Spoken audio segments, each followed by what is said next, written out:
Hello there, my name is Vlad and welcome to the Learn with Vlad series. In this episode I will be showing you two ways of exporting your high resolution models or nodes into Unity. So the problem here is that you made huge node material, or small like mines, and decided to export it to Unity, and you received blank material with color. You try to export it again, and decided to Google why it isn't working. Next thing that you see is that for some reason you can't export node materials to Unity or any other game engine unless it supports GLTF format. Your day is ruined. Your disappointment is immeasurable. But fortunately this video is made exactly for you. First way is go to Google and type Principled Baker or use link in the description. Then install in Toggle Blender and search in Edit, then Preferences, toggle it and go to the Shading tab. So here is short overview of what you need to do first of all. By another unknown reason, baking works only in cycles, so you need to switch from Eevee to cycles in Scene tab. Secondly, use option GPU compute instead of CPU, cause GPU bakes and renders 20 times faster. Next step is untoggle auto detect in Principal Bake tab, because sometimes it forgets about needed textures, and press detect. Ticket options defines what texture will be baked. Usually you need color, normal and roughness. There are many other choices of every shader, but in this video I won't be telling you about it. Additional bake types.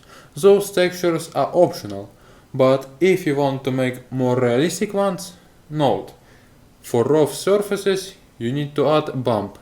In Unity it appears as height. Because my node is pretty rough, you can see even little cracks. I decided to bake it either. If you have a shiny material, you need to use glossy and so on. Next option is resolution.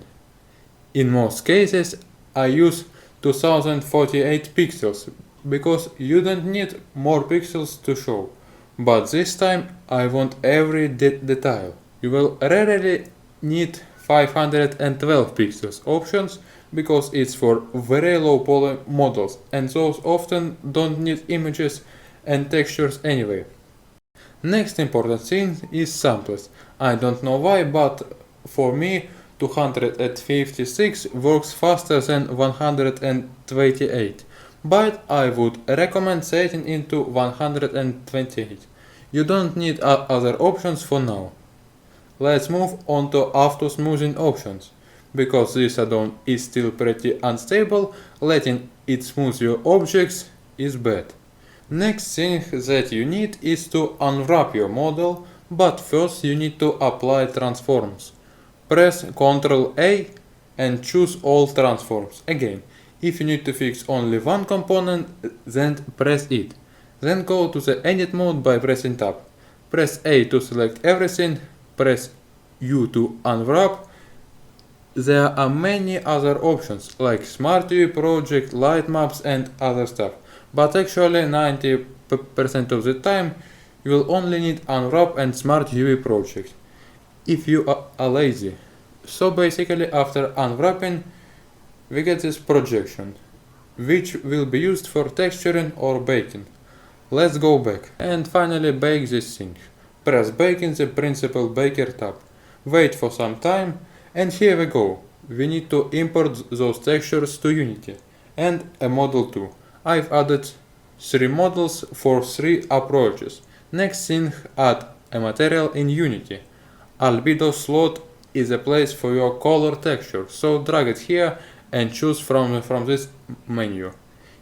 If you set the Autodesk shader options, it will add roughness option. Otherwise, put your roughness map into metallic. Put all matching names and you are good to go. Don't forget to fix normal map.